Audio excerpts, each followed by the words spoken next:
commented on the People's Initiative, right? And I so remember yung naging speech ni PRRD against it, nagalit na galit siya, sinasabi niya, ang problema ng ating bansa, particularly yung mga nasa pinakamataas na posisyon, pag naupo na sila, ang iniisip kagad nila, paano hindi na sila bababa? Paano hahawakan nila na nandun pa rin sila sa pwesto, even if tapos na yung termino nila. And at the time, he was pointing out that, you know, the intention for the People's Initiative was actually to hold on to power. Right? Again, pinufloat na naman nila yung charter change simply because the Supreme Court challenged yung proseso na gusto sana nilang umusog. Tama ba yung pagkatagalog ko? The process that they want to progress eventually kasi question siya. Tapos ngayon, kinonect nila yon for charter change. Ang niisip ko ngayon, di kaya they're just trying to reuse again the same intention, the same playbook, kaya lang ini-spin nila differently this time kasi nga may resistance na at that time dun sa People's Initiative.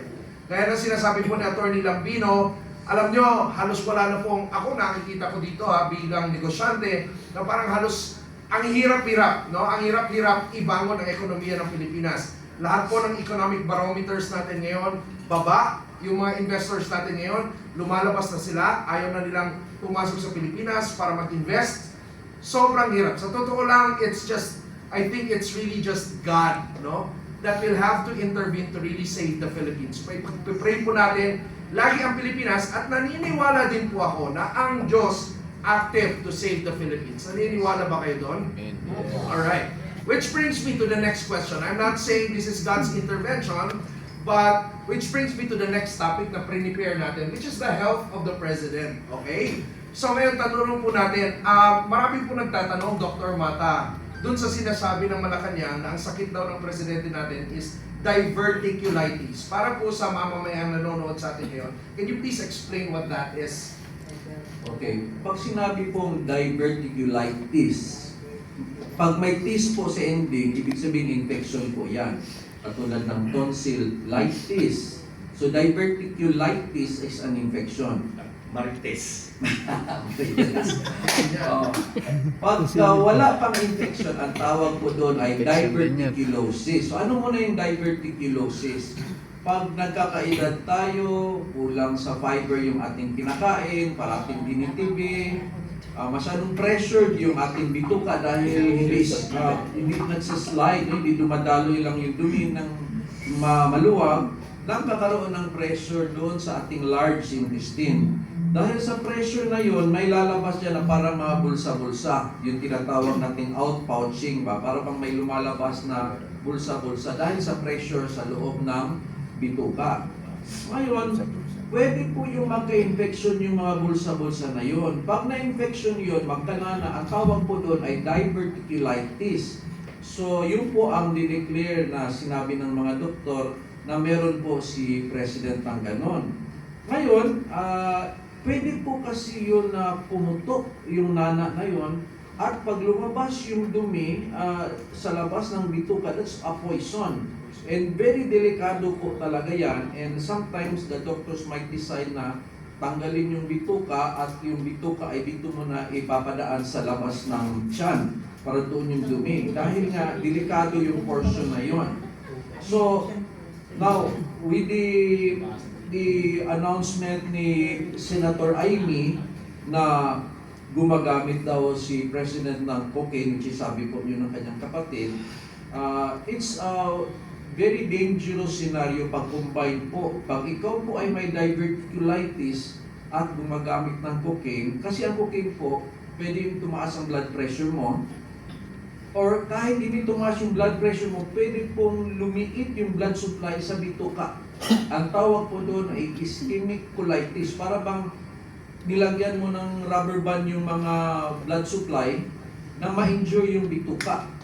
So kung meron ka pong diverticulitis na at kumonte yung blood supply na allegedly baka possible dahil sa paggamit ng cocaine na nasabi po ng kapatid niya, it's very dangerous na pwede pong lumala bigla. Yung, kasi malambot na portion yun eh.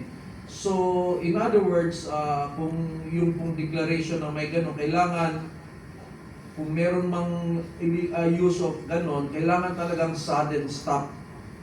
Kasi delikado na po kung gano'n, kung ipagpatuloy. And of course, the issue naman of withdrawal, kung meron naman, is another issue na kung gumagamit po si President. So, I agree yung mga advice po ni Senator Amy bilang kapatid na kailangan asikasuhin ng mabuti kasi baka may mga complications na mangyayari.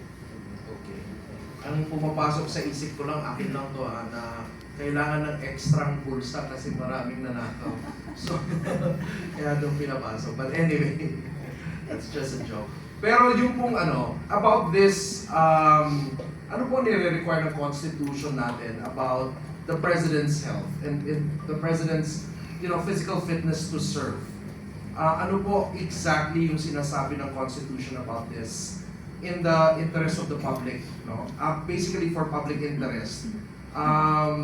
Does the Constitution require full transparency about dun sa health condition ng President natin? Ano po yung mga limits or mga boundaries na pwede nilang, in terms of revealing the condition of the President? Yeah, thank you, Rob. Very timely, pag-uusapan natin yung issue ngayon ng health of the President. It is we can say it's a national security issue. Very, very important yan. Napaloob yan sa Article 7, Section 12. Paki-check lang, Article 7, Section 12 ng ating Constitution.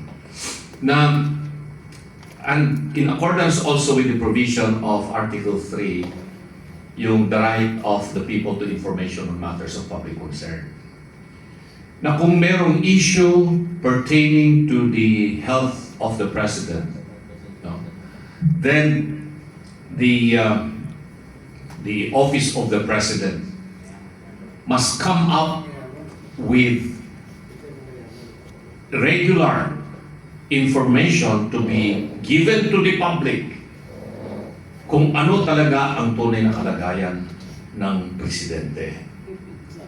And the cabinet members so concerned must not be deprived of their duty and obligation to see to it or to even confer with the President kung ano ang kanyang kalagayan. More particularly those who are involved in national security like the Secretary of National Defense, the National Security Advisor, the Chief of Staff of the Armed Forces of the Philippines, and the Chief of the Philippine National Police. These are, or maybe you can include even the Executive Secretary, these are probably the high-ranking officials of the government that must not be denied audience of the President in making sure that he is well and he can still continue functioning as the Chief Executive and Commander-in-Chief of the Armed Forces of the Philippines. Ngayon, may karapatan ba tayo na mamamayang Pilipino, ordinaryong mamamayang Pilipino? Malaman natin, meron, kasi nakapaloob yan sa provision po ng Article 3 ng ating Constitution. We have the right to information on matters of public concern. And you correlate that with the provision of Article 7, Section 12, under the Executive Department of the 1987 Constitution, nakalagay din doon that we must be given the true information on the health of the President. Meron na bang naging desisyon ng Supreme Court tungkol dito? Sa kaso ito, meron. Tingnan ninyo, i-search nyo sa Google, Dillon versus Duterte. Duterte na naman. Dillon versus Duterte. Naalala nyo, noong mga panahon na yun, I think this was sometime 2019, di ako nagkakamali. Si President Digong, sabi niya na meron akong mga sakit-sakit ko dito, sabi niya, at gumagamit ako ng mga pain reliever para dahil nadisgrasya ako sa motor niya. So somebody filed a case in the Supreme Court. Ito ngayon yung case ng Dillon versus Duterte na kaso. At doon sinabi ng Supreme Court na it is the right of the people to know the real health condition of the President. And it is the obligation of the office of the President to inform the public what the real condition of the President. Pero sabi ng Supreme Court, no, the matter of how we can obtain this information, that is something that has to be done by following the course of getting this information. But for us to be denied of the true condition of the President, hindi pa pwede na gano'n ang mangyayari. So any citizen of the Philippines can now demand, no, from the office of the President, the medical records of the President. So kung iniisip nyo siguro Dr. Mata or Atty. Lambino or Penny Lipote can write a letter to the office of the President demanding the release of these medical records of the President as to his real condition. Kasi alalahanin natin, this is not just an ordinary issue. It is a national security issue. It is now a concern of all the Filipinos. Bakit national security issue? Siya nga kasi ang commander-in-chief of all the armed forces. Marami pa naman nagsusulsol, mga marisol, na magpaghiwalay na tayo sa China at magkaroon na ng kaguluhan. Para mag-ano ng kanilang direksyon na yata, no? Masyado nilang pinapalaki itong hinwaan natin sa West Philippine Sea, itong mga ibang mga tao na gusto na talagang pumasok. Ang tatapang at saka ang lalakas ng loob.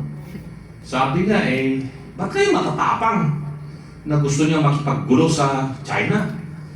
Bakit hindi kayo matapang pag ang pinag-usapan natin corruption sa gobyerno na yun ang mas mahalaga na pag-usapan? Samantalang hindi naman tayo gigirahin ng China kung hindi tayo ang mauuna. Nagsabi pa na isang mambabatas na demanding China to respect the Philippines. Tanong ko, can China also demand the Philippines to respect China? Sabi ko, hayaan natin yung Department of Foreign Affairs na sila ang mga siwat magsalita tungkol doon sa usapang panlabas natin. Huwag tayong makisawsaw, lalo-lalo na yung mga mambabatas na hindi nila masyadong naiintindihan ang mga protocols pagdating po sa diplomatic relations. Kasi iyan po ay isang napakamaselan na usapin ang foreign relations. Hindi yan basta-basta ibinibigay sa isang ordinaryong Pilipino lamang. Kaya, dyan sa House at saka sa Senate, hopefully, yung mga mamumuno dyan sa mga committee ng foreign affairs or foreign relations ay sana yung mga mambabatas na mayroong malawak na kaalaman pagdating po sa usaping diplomasya. Hindi po kinakailangan dito ang isang senador o congressman na nanghahamon at nagyayabang. Iyan po yung ating sinasabi. Kaya pagdating po dyan sa usaping kalusugan ng Pangulo, karapatan nating mamamayang Pilipino na malaman natin ano ba talaga ang totoong kalagayan ng Pangulo.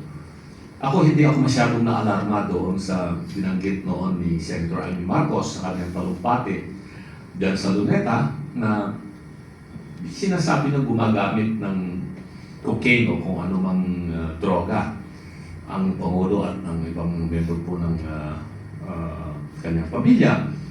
Hindi ko masyadong kinukonekta yan sa issue ng health of the President or national security. Pero dito, sa lumabas na mga balita na nasa hospital siya o nagpapagamot,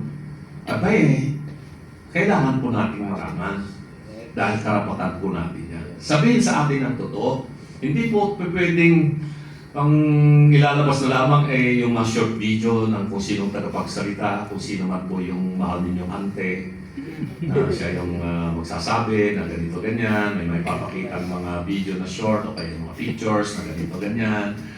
Hindi po, kailangan po ang magsasabi, magsasalita dito. Ang hinihintay ko na magsabi rito ay ang kanyang mismong doktor na humahawak. Sa Amerika, ganun Si President Trump, a few months ago, nagpa-executive check-up siya. Labas ng bulletin ng Surgeon General ng Amerika. Kung ano talagang kalagayan ng Presidente ng Pilipinas. sana ganun din. Kung hindi kaya ng Department of Health, sino man yung Secretary ng Department of Health kung siya pa yung nandiyan? Hindi pa siya pinapalitan? Balita ko, papalitan na Secretary Herbosa, kung hindi niya kayang magbigay dahil hindi naman siya yung attending physician, sa kailangan yung attending physician. Hindi naman siguro isang doktor lang yan, a team of doctors yan, sigurado ako.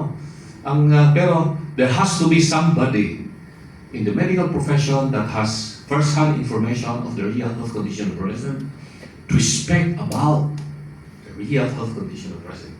Kung wala pong lumalabas sa ganyan at paniganyan na lamang, social media, etc. Ako, maraming mga speculations, maraming mga marites. Yung marites, sabi nga hindi marites, marites. Yung marites, mga ano yan, may infection. May infection sa dila. Yeah. Okay, Dr. Mata,